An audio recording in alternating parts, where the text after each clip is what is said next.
मैं education system की बहुत आलोचना करता हूँ। आपके बिहार का तो मैं, अभी आपने बिहार का नाम लिया, आगे बढ़ने के पहले let us discuss Bihar. Bihar में मैं पिछली फरवरी में 2 महीने में 8 स्कूल के मैं चीफ गेस्ट बन कर गया। क्या बात। इस बार की फरवरी मार्च अप्रैल में 4 स्कूल अटेंड करके आया अभी मैं जी। और सब जगह पे, दरभंगा बोलो या ऊपर तक बोलो। एक ने कहा सर आप 3 साल पहले आते तो यहाँ पर आपको नाव में आना पड़ता। कौन सी जगह है ऊपर जो स्कूल एक बार। तो बिहार में नालंदा था जिसको जला दिया गया।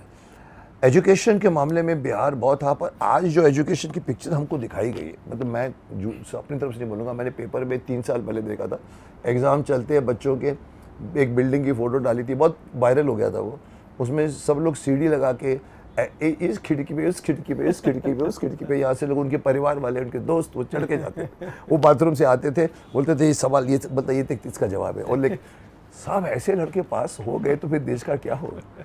सही बात है। मैं कहता हूँ कि ऐसा होता है साहब, लेकिन डंडा चाहिए सब आपको, हमारे देश को। अगर आपको विश्व गुरु कर रहे हो सर, विश्व गुरु, पहले विश्व के गुरु नहीं, पहले इंडिया के गुरु बनाओ। मानते हो मेरी बात को? 100%। मैं तो आज मैंने आपसे एक चीज़ सीखी कि आपने जो ये हाथ जोड़ा ना, हाँ, मैं हाथ तो अब मैंने भी तय कर लिया है आज के बाद मैं भी किसी से हाथ नहीं मिला। आयुष्मान। हाँ, ये मैं आपका बहुत अच्छी चीज़ है। हाँ, हमारे देश की परंपरा है। जी बिल्कुल।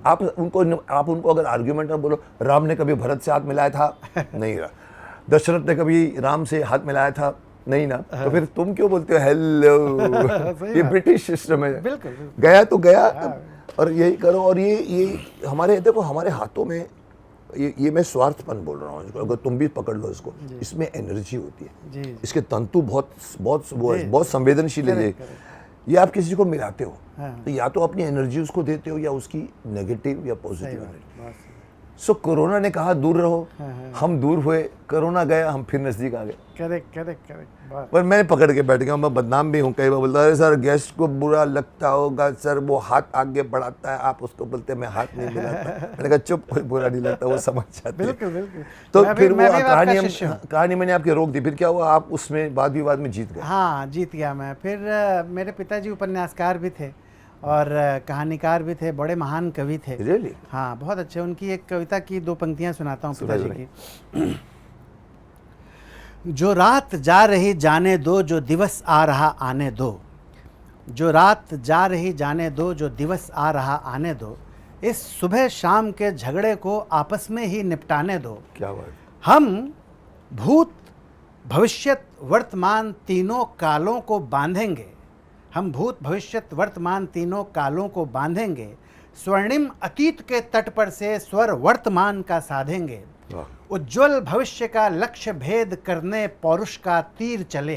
क्या बात। वह पथ पावन बन जाता है जिस पथ से होकर वीर चले। जिस पथ से होकर वीर चले। वीर चले, क्या बात जी। ये मेरे पिता, ये अतीत भविष्य वर्तमान की कहानी बहुत पुरानी है कि कभी भी आप अतीत को और भविष्य को कंधे पर रख के मत चलो। जी। आप वर्तमान में जियो। हाँ। यही बात उन्होंने बताई कि भाई सब कुछ है, लेकिन आप उसको, उसकी अच्छी बात है। लोग आज के सनातन धर्म को अतीत 500 साल पुरानी करके हाथ नहीं लगाना चाहते, गलत करते हैं। वो भी लोग उसको यहाँ रख के चलो प्रगति में। बिल्कुल।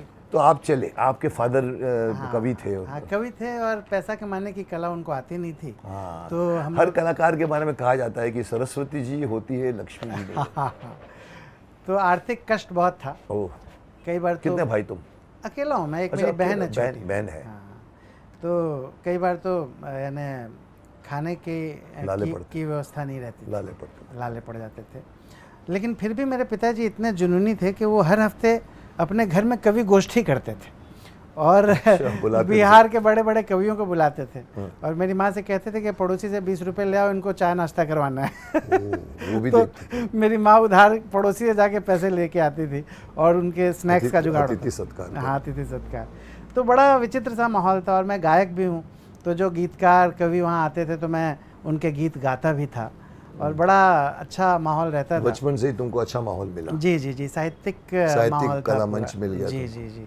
तो मैंने भी फिर, पिताजी बहुत पसंद करते थे जासूसी उपन्यास उस समय। Really? हाँ, मेरे को भी यही चॉइस है, जासूसी दुनिया। हाँ, वेद प्रकाश शर्मा से लेकर इब्ने सफ़ी BA। हाँ अच्छा, तो फादर को पढ़ने का उस समय ना सर 25 पैसे में भाड़े में किताब मिलती थी। हाँ, वो आप जाओ तो उपन्यास, लाइब्रेरी में हाँ, से हाँ, रास्ते में मैंने भी लिए हाँ। हुए। तो मैं ना सर डेली 3 किलोमीटर जाता था और आता था 3 किलोमीटर, टोटल 6 किलोमीटर वो किताब लेके जाता था वापस करने और नई किताब नहीं लाने। लेकर आता। और वो एडल्ट वाली किताब थी और मैं था बच्चा 10 साल का और मैं जाते हुए भी पढ़ता था उस किताब को और आते हुए पढ़ता था।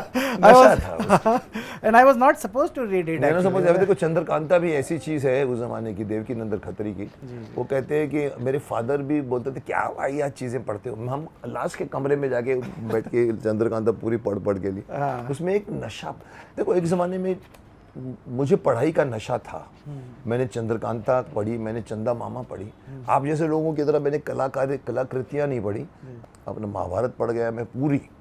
और आज मैं महाभारत जितना जानता हूँ बहुत कम लोग जानते हो, क्योंकि वो उस ज़माने में पढ़ने बैठते थे ना, वो अलग। आज सर पढ़ना कोई छोड़िए सर, सिर्फ मोबाइल के फ़ोन के ऊपर इवन टेक्स्ट भी जो आता था वो पढ़ो, उसको ज्ञान नहीं बोलते।